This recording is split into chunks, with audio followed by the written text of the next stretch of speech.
Hey, Coach Simmons here. Do me a favor, give me a like, share, and subscribe. We're going to try to figure this out. The Tennessee State game proved a couple of things about Jackson State. One thing I want to focus on right now is that defense. Oh my God, that defense. Niles Gaddy showing that he's come definitely be that dude this year. Everybody was looking at it for a different reason. I want to look at it very carefully for one particular reason.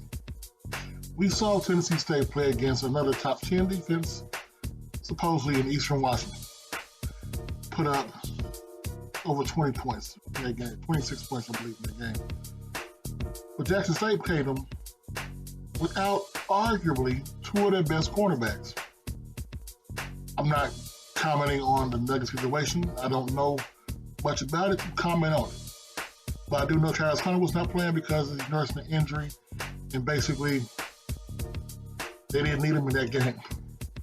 But the guys that did play, I'm talking about the Bowdens, the Wiggins, the Huggins, the Greats, that secondary looks legit, looks deep and legit. And with the defense front stepping up, they look even more legit.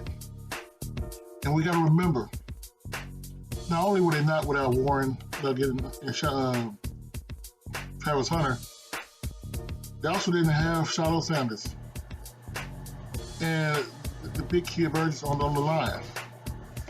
Well, hopefully, everybody will be available and ready this week in a game which is truly going to be a big game. Yes, we know the Grambling State Jackson State rivalry is something to see. We also know they're going to hype up Coach Hugh Jackson versus Coach Deion Primetime Sanders. We get that. But the reason why this game is really big has nothing to do with any of that. It's the first home game in 4 home games this year. They're going against a team that's literally been built to beat them. We all know the strength of Jackson State defense so far this year. Besides the emerging run defense and line play has been the secondary. Well, now they get to play against the trees. What's 6'4", 6'5" receivers, and we know the beef that was started all season when the kid decided he wanted to toss the J hat. Remember? But now they have reigning SWAC Player of the Week, Materius Hawkins, a quarterback, who did pretty good last week. I mean, dropping bombs, 83, 20, and 77.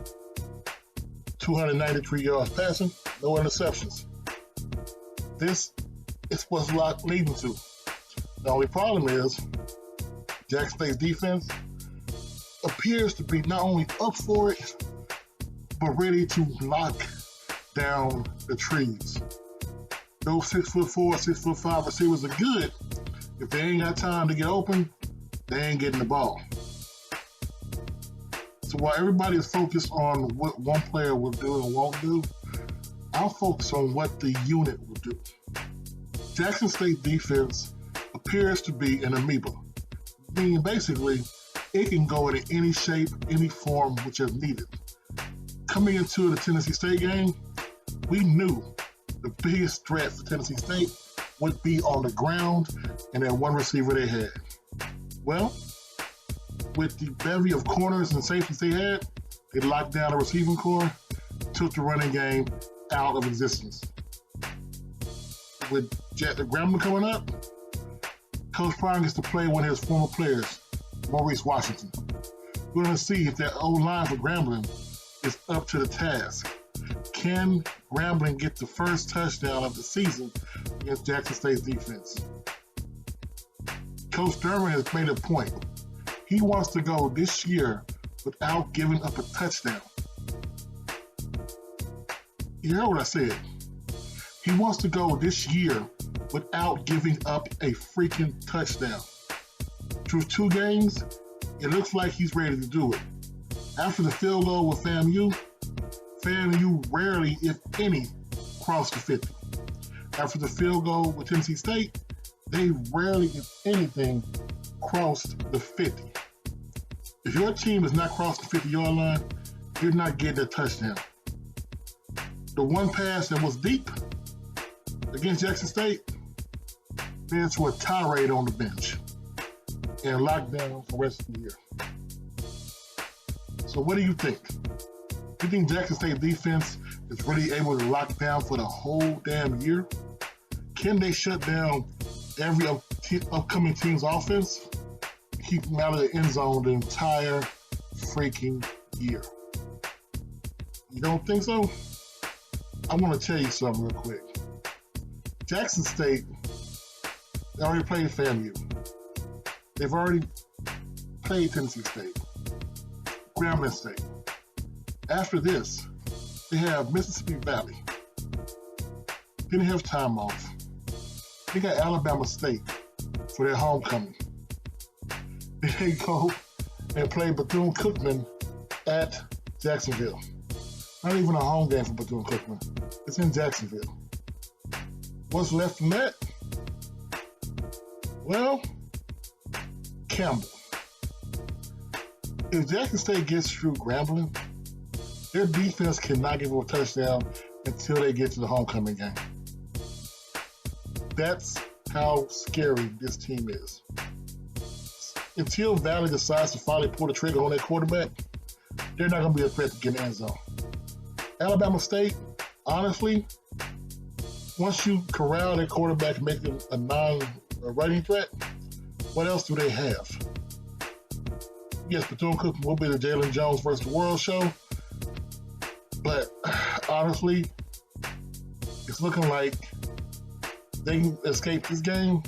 Campbell will be the next game. The defense may possibly give up a touchdown. I said that correctly. May give up a touchdown. Wouldn't be for another 4 games.